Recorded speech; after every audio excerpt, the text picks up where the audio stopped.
Captain Jake Morrison had seen his share of weird situations during his 15 years hauling cargo across the Outer Rim, but finding a 3-year-old alien child floating in an escape pod near the Vega Nebula definitely topped the list.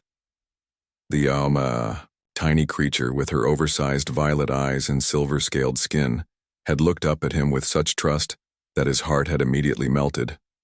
"Well, little one," he had whispered, carefully lifting her from the damaged pod. "Looks like Uncle Jake's got himself a passenger." The child, who he'd nicknamed Sparkles due to the way her scales shimmered, had spent 2 weeks aboard his freight hauler, the Rusty Dream. Despite the language barrier, they'd managed to communicate through gestures and her surprisingly advanced holographic translator device. She was smart, curious, and had an unsettling habit of phasing through solid objects when excited. Finding her homeworld had taken 3 months of detective work, cross-referencing star charts, and following leads through seedy spaceports. On the planet Zerion Prime turned out to be a breathtaking world of crystal spires and floating cities, inhabited by the Zerathi, an ancient race of beings who could manipulate matter at the molecular level. The reunion had been emotional. Sparkle's parents, tall and elegant with the same shimmering scales, had wept tears that crystallized into tiny gems as they fell. They'd tried to reward Jake with chests of rare minerals, but he'd politely declined, saying that seeing their daughter safe was payment enough. That had been 3 days ago. Now, as Jake sat in his captain's chair reviewing shipping manifests, he was beginning to think he should have taken the reward and run. "Captain Morrison," came a sultry voice from behind him. "We need to talk." Jake spun around to find himself face to face with the most striking woman he'd ever seen. She stood about 6 feet tall with alabaster skin, flowing black hair, and eyes like molten gold. Her features were sharp and aristocratic, but it was the pair of elegant fangs that caught his attention when she smiled. "Lady Nyx Shadowmere," she introduced herself with a slight bow. "Countess of the 7th moon of Dracula Prime." Nice to meet you," Jake managed, suddenly aware that his simple cargo hauler uniform looked rather shabby next to her elaborate black and crimson gown. "Can I help you with something?" The vampire, because that's clearly what she was, stepped closer, her golden eyes gleaming with predatory interest. "Oh, Captain, you already have. You see, when you returned young Zarathil to her family, you performed what the Zerathi call a bond of sacred guardianship." "I just gave a lost kid back to her parents," Jake protested, backing up until his chair blocked further retreat. "Nothing sacred about it."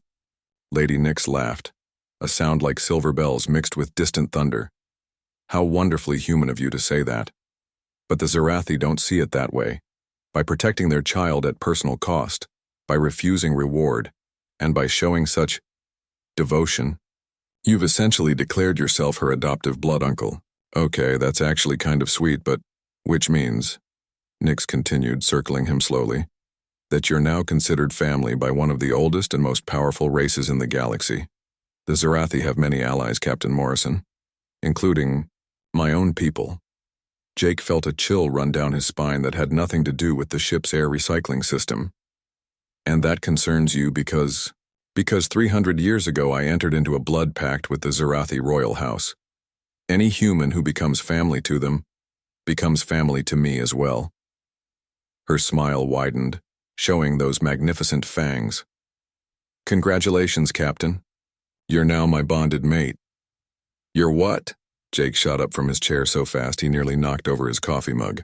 "Lady, I don't know what kind of cosmic bureaucratic nonsense this is, but I never signed up for—" "The bond doesn't require your signature," Nyx said smoothly, producing an ornate scroll that seemed to materialize from thin air. "According to Article 15 of the Intergalactic Supernatural Accord, subsection C, paragraph, bite me." "Did you just say bite me was actually written in that contract?" "My people have a sense of humor about these things." She shrugged elegantly. "The point is, Captain, you're legally mine now. My ship, the Crimson Eclipse, is docked in Bay 7. We'll be departing for Dracula Prime within the hour." Jake stared at her, his mind reeling.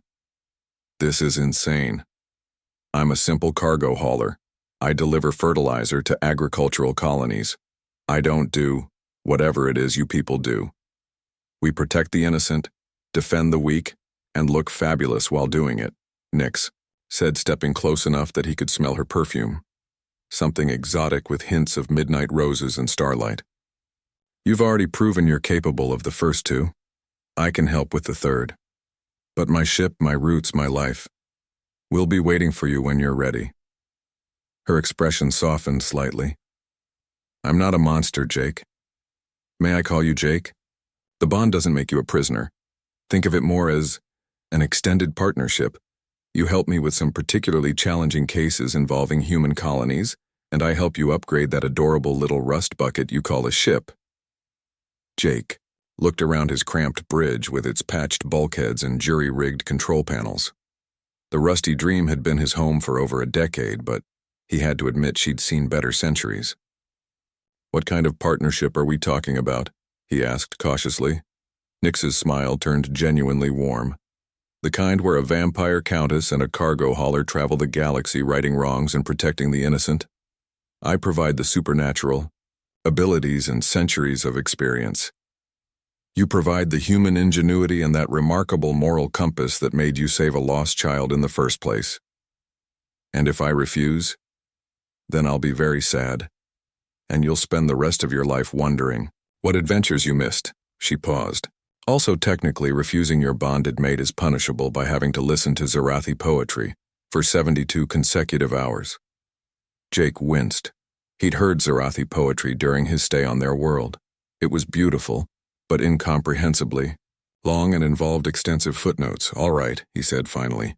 But I'm keeping my ship, and we do this as partners, not whatever vampire couples usually do. Partners, Nix agreed, extending a pale hand. Though I should mention, the bond does come with some perks. Enhanced strength, accelerated healing, immunity to most diseases, and a really impressive dental plan. Jake shook her hand, surprised by how warm it was. Just promise me one thing. Anything. If we're going to be saving the galaxy together, can we at least upgrade the coffee maker first? The current one makes something that tastes like engine coolant mixed with regret. Lady Nix Shadowmere, Countess of the Seventh Moon of Dracula. Prime threw back her head and laughed with genuine delight. Jake Morrison, I think this is going to be the beginning of a beautiful partnership. As the Crimson Eclipse prepared for departure with the Rusty Dream in its docking bay, Jake reflected that returning one lost space toddler to her family had somehow landed him the strangest job in the galaxy. But looking at Nix's enthusiastic smile as she explained their first mission, something involving rescued colonists and a planet full of hostile plant creatures, he found himself genuinely excited for the first time in years. After all, how many cargo haulers could say they'd been claimed by a vampire countess? It was definitely going to look interesting on his resume.